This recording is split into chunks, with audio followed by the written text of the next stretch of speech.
Прочти 200 книг и получи 50 тысяч самони. В Таджикистане запускает конкурс лучшего читателя. Эмомали Рахмон распорядился выявить лучшего читателя в Таджикистане, абсолютный знаток.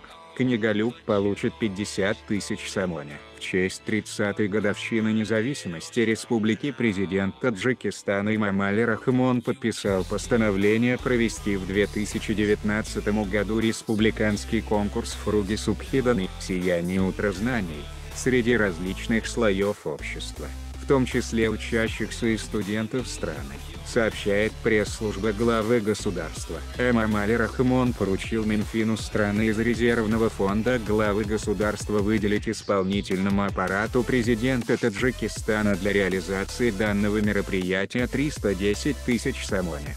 Конкурс будет проведен в несколько этапов на уровне джаматов, городов, районов, областей республики. Ответственным за проведение конкурса является правительство Таджикистана. Конкурсную комиссию, в которую вошли представители Минобразования и науки, Академии наук, исполнительного аппарата президента, литераторы страны, возглавил помощник президента республики по вопросам социального развития и связям с общественностью Абдуджабор Рахмонзода.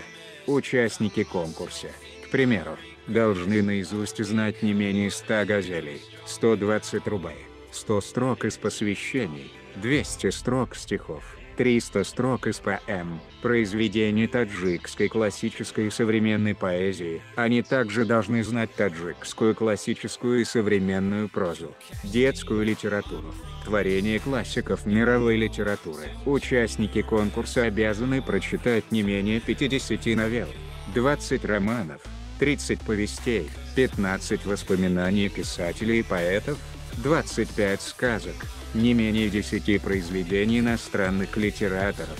Победитель в номинации знатока таджикской классической литературы получит 35 тысяч самони, за второе место в данной номинации 25 самони, за третье также 25 тысяч самони. В остальных номинациях за первое место предусмотрено 30 тысяч самони, за второе место 20 тысяч самони, за третье место 15 тысяч самони. Сумма гран-при конкурсе, который достанется тому, кто будет лучшим во всех номинациях, составит 50 тысяч самони. Конкурс будет подытожен в конце декабря текущего года.